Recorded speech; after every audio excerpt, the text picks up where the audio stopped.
Welcome to the Leading the Way podcast. We are your hosts, Maza Zimmerman and Jay Alvarado. And on this show, we take a look at life through the lens of leadership. Thank you, everybody, for joining us.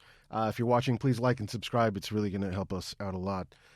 Speaking of liking and subscribing, I did want to mention that we have a new team member. Yeah. Her name is Haley. She's our social media manager. Shout out to Haley. So if you've seen any of our clips on social media, TikTok, Instagram, whatever, it's because of Haley. So. Yeah. And you guys will get to meet her soon. We're going to have her on the show in a few weeks, maybe. Yeah, I think a few weeks. Like that. Yeah. Thank you, Haley. Yeah, thanks a lot, Haley. Awesome. So bringing someone on board, right? We decided to have someone help us out, and that was something that we talked about. We needed some help, and we decided to bring someone to help us, which I think was a great decision. Absolutely. So why don't we talk about that? Why don't we talk about making decisions, right? Yeah. Maybe not just personal or not just professional, but also maybe in a personal respect. Yeah, I mean, I think it's every day. Every day is a plethora of choices that you're going to make, and trying to decipher whether or not it's a good one, it's a bad one, it's the right one. How do you know in your gut that this is a good decision? You know, how do you know, okay, if this is a good decision, but is a right decision? So intuition, using your intuition to make decisions. Yeah, absolutely. So, okay, I think not the last, but one of the big decisions I made was to go back into the restaurant management. I was in restaurant management for, I want to say several years, like I would say a little less than 10.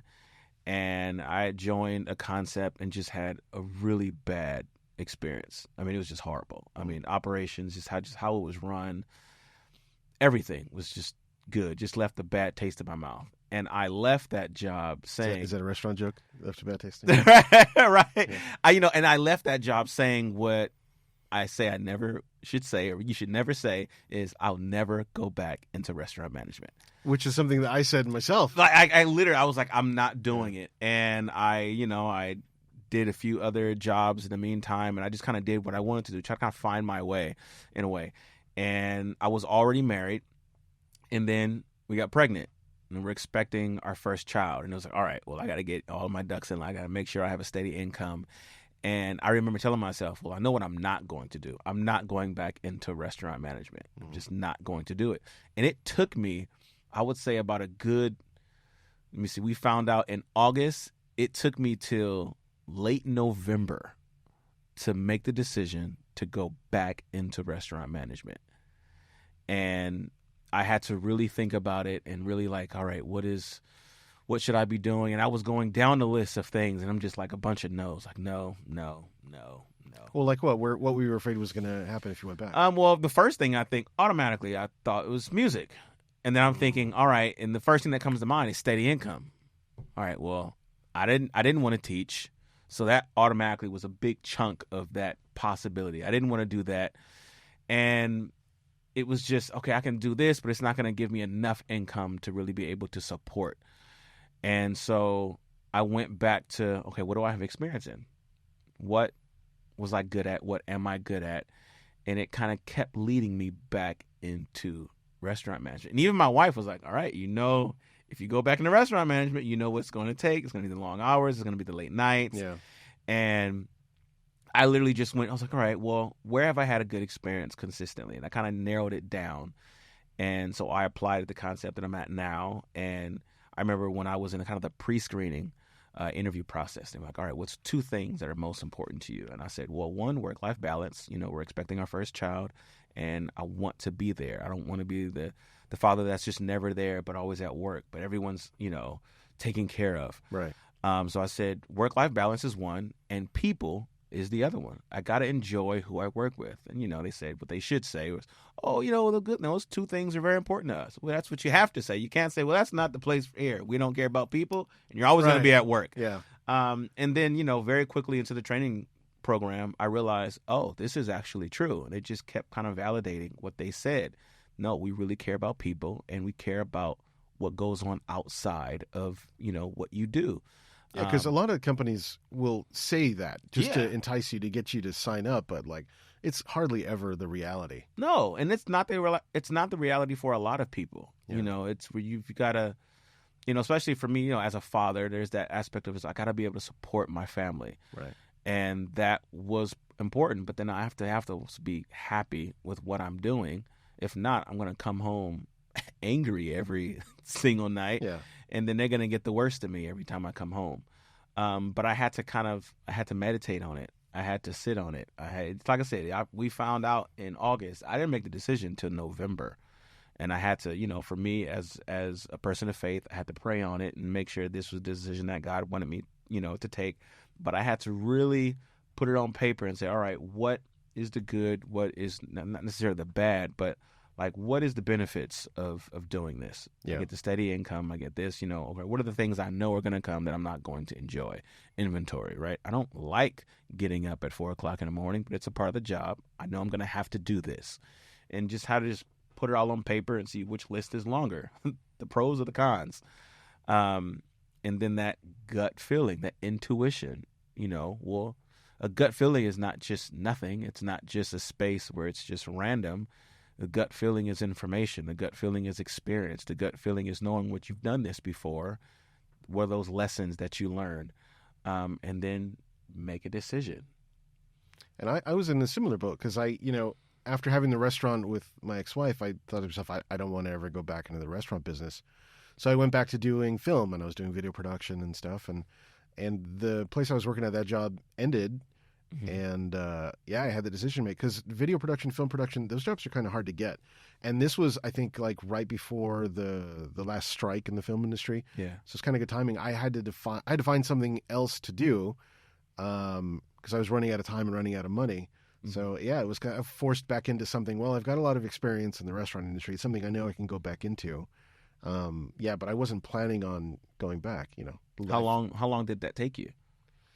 It was probably about, from leaving the film job to going into the restaurant, it was probably about 2 months. Okay. So roughly around the same time. Around the same time, yeah.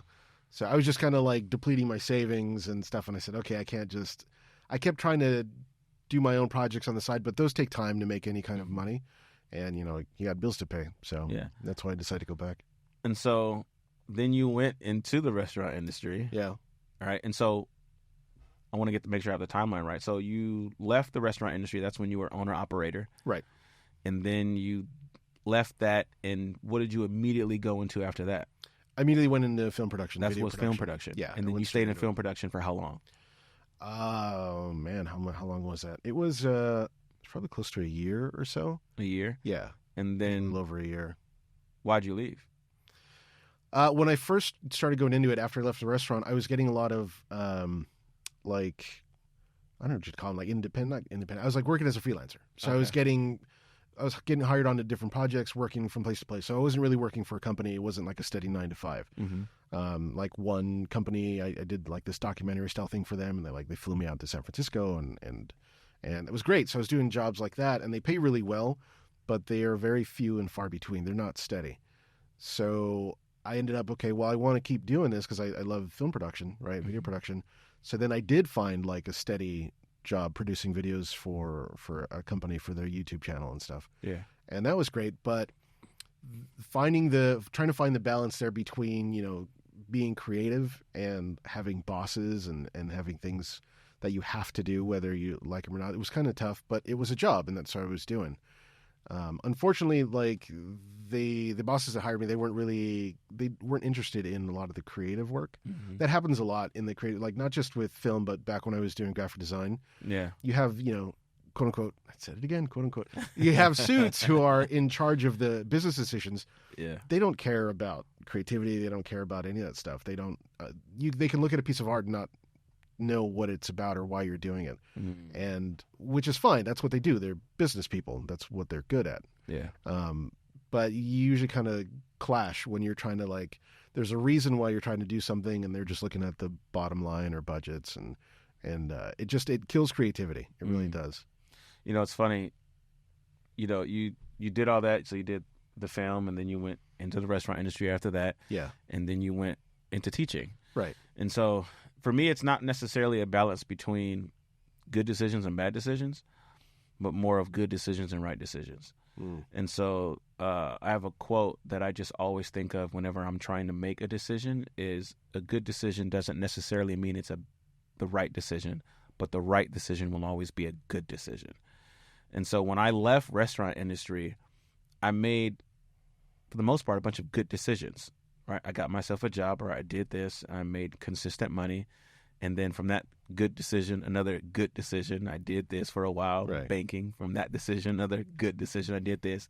And then something happened in my life, expecting a child. All right, now I've got to make the right decision. Yeah. I can't make good decisions anymore. It's got to be the right one. And what ended up happening is it stuck. Do you think going into film was the good decision that ultimately led you to the right decision, which was teaching? Yeah, I was talking to Haley. Hi, Haley. I was talking to Haley about that last night where, after leaving that company, that's what kind of forced me back into the restaurant industry, which I ultimately didn't end up staying in. But if it wasn't for that, I wouldn't be a teacher, most likely. Like, I would still try to be working in film production. Yeah. I wouldn't even consider, becoming a teacher. And I'm really glad that I did, because I love teaching. I love being in the classroom. Not only that, but this would have never happened. We would have never had the show. We wouldn't. Yeah. So, yeah, I mean, again, we talked briefly in another episode about fate. I don't know whether or not I believe in it or fate or not. Yeah. But, yeah, sometimes it's just this chain of events that works out, And I do feel that, I guess it was the right decision because it led me to where I am now, and I'm pretty content. And I think it also helps kind of maintain your mental, the quality of kind of that mental stability is if you're juggling, because sometimes if it's, this was a bad decision, you can kind of soak into that. Yeah. And you just kind of, this was and you're hard on yourself, especially for those, you want to make the right decision. You want to set yourself up for success. And some people get it right away, and other people, it may take a few decisions that you make.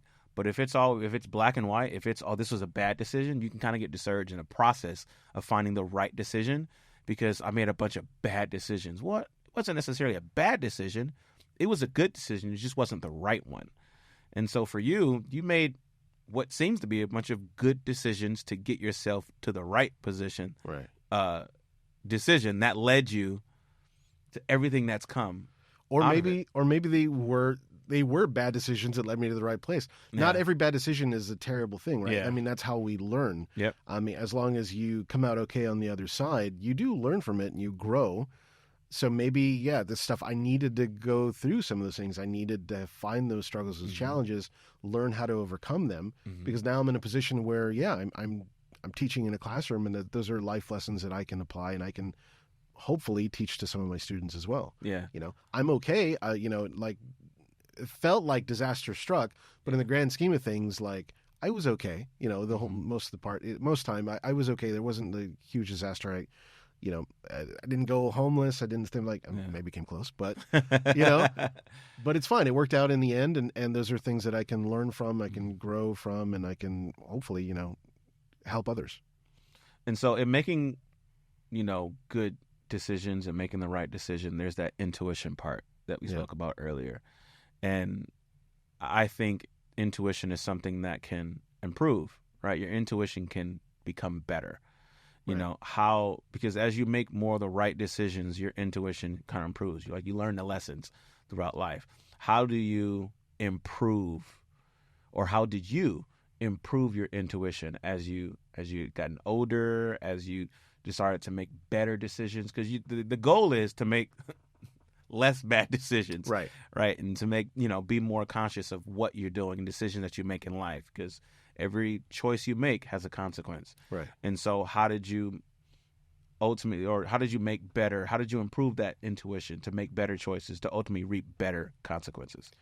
I think it's looking at intuition as a skill, kind of, right? It's something you can fine tune over time, because bad decisions are obvious, but good decisions aren't always so obvious. It might just feel right or feel lucky, but you're not exactly sure why things worked out. Yeah. Or you may think that things have worked out, but in reality, had you done something that didn't feel that way, it would have led you somewhere better. Yeah. So it's hard to tell. So I think maybe that comes with time, with age, with experience, but treating intuition as a skill that you fine tune and you practice.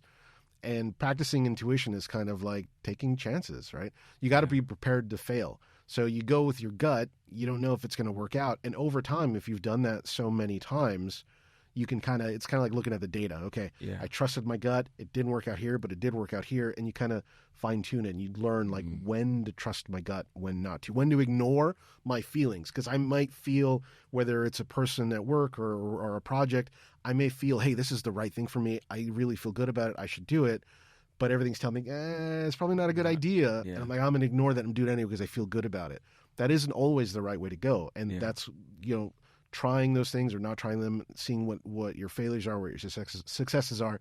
That's how I think you chip away at the extra and really focus in on what your intuition is for you and how it can help. Yeah. And sometimes you don't trust your own intuition because you've made various, bad mistakes and you've made a bunch of bad decisions. And so sometimes that's part of that is kind of the team around you. And you have to kind of trust someone else's intuition. When you're younger, those are your parents. Yeah. You're not really trusting yours as much as you are letting them lead you, and you're developing your own intuition, your own gut feeling. And so sometimes it's you go to someone else and say, hey, this is what I have.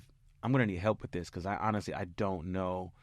And if you have a trusting person, maybe they can help guide you. And then you can just start to develop your own concrete intuition, and you can start making decisions for yourself. But if you're used to making a bunch of bad ones, you may need the help of other people around you. And that's tough to do. I don't know if it's ego or pride, but I know for me, both. I know for me, especially growing up when I was younger, people would tell me, hey, you shouldn't do that, right? Like they're telling me it's a red flag. That's probably not the best thing to do. Yeah. But as a younger person, I was like, yeah, sure, whatever. I'll make it work. Yeah, it didn't work for you. I'll make it work. And I wouldn't listen. Yeah. And I would have to fail and feel that pain in order to grow. So I think some people are just kind of naturally wired a certain way. My kids, for example, right? My daughter is just like me. Like we joke around sometimes, we call her Junior. And she's just like me. Like I've seen her make mistakes that I've made, and I've tried to warn her, don't do that. I did that. I did it. I tripped over that stick. Don't do that. And she'll do it anyway. And then she's like, okay, yeah, that was a bad mistake. My son is the complete opposite. If you tell him, hey, that's not a good idea, that's going to go bad. Okay. And he's totally fine letting it go. But me and my daughter are like, nope, we got to grab onto it. I got to do it. I got to try it. And it depends on who you are. But again, in time, you start to fine tune it and start to like get over yourself and be like, okay, you know what? Maybe I should listen. Maybe I can't do this on my own. But that takes maturity. Yes, it does. and it's something that you never necessarily perfect. Right. It's never, all right, I've done that. Because what it really takes is, you have withdrawals and you have deposits. And there's a lot of deposits into yourself that you have to do to be able to make conscious decisions like that. Because when you're making you have a gut feeling, right? You're just intuition. That's a withdrawal. Out of experience, out of background, out of wisdom, of all the things that you've learned, you reach into your, virtue, kind of like hypothetical gut, and you make a decision. Yeah. That's what the tuition is. But if you've spent no time making deposits into yourself, lessons, because you can make the same mistake 25 times. Yeah.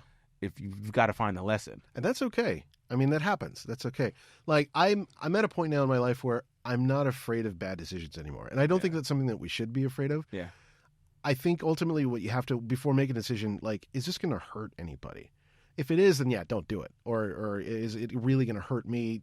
Try not to avoid it. But if it's just a risk, you're doing something personal or professional, and this might be a bad choice, but it might work out, don't be afraid of the risk. Like, try it. You're gonna learn some things might work, some things might not, but I think that's how you find yourself. So I'm not afraid of bad decisions. I don't think I'm making any, but do we ever really know that we're making them? Into the outcome, right? Sometimes, I mean, because that's part of it too. Is sometimes, it's a good decision until it's not. Yeah. Right. Sometimes you feel like, okay, this is a good move for me, and then you come to find out a year later, this wasn't. And then sometimes things just change. Right. The parameters change. Yeah. Because something that's a good decision now situation changes. It might not be good or vice versa. And it could be temporary. Yeah, this is a good decision for the next year. But after the year is up, you've got to move on to something else. That takes patience. And that takes patience. And that takes, some things are just temporary. It's like people in your life. Sometimes people are just meant to be in your life for this moment. And then in 2 years, 3 years, 5 years, 20 years down the line, that has kind of expired and you have to move on to something else. And so that's part of it. And you're right. It does take a lot of patience. Yeah. And it's not, there are quick decisions. There are some there. Yeah, you're just not going to find out yet whether a good one. You have got to let it kind of ride out. Yeah. And that's part of the process. Yeah. When I was a kid, one of my older brothers, a lot of shout outs. Shout out to my brother, Chris. Hey, Chris. One of my older brothers, he would talk to me a lot about like instant gratification and like he would try to warn me about instant gratification. Like, you got to learn to think of the future, save, don't do anything that that you just want to do right now when, it could damage you in the future, and trying to thinking ahead, basically. Yeah. Right. Which was really hard for me as a kid. Right. I was like, no, I see something I want it, I do it. It was impulsive. Yeah. But that's an important skill to learn. And I think it gets easier.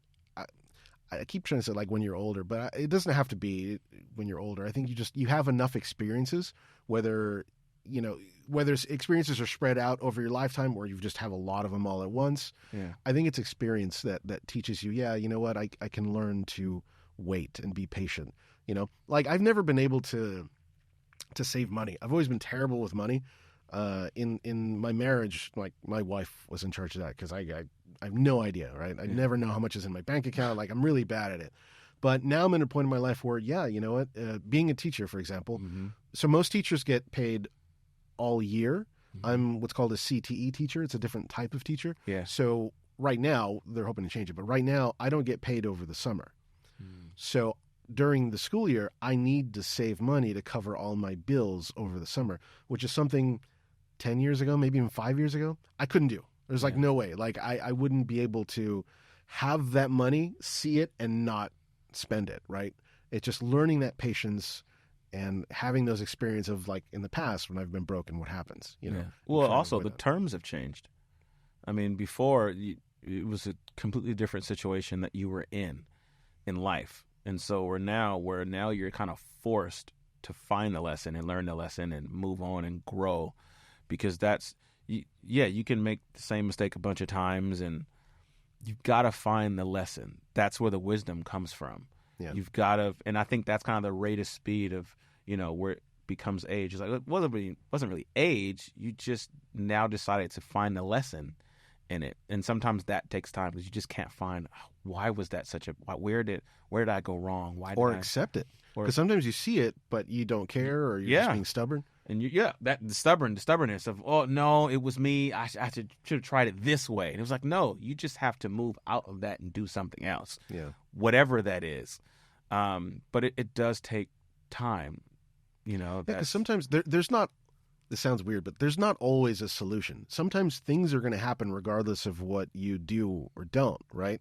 So like we talked in another episode, embracing change. Sometimes things happen, it's out of your control, and you just have to learn to adapt, right? You can reflect on it. Okay, how did my decisions lead me here? Yeah. But sometimes, it's out of your control, and you just got to learn to roll with it. Oh, no? All right, okay.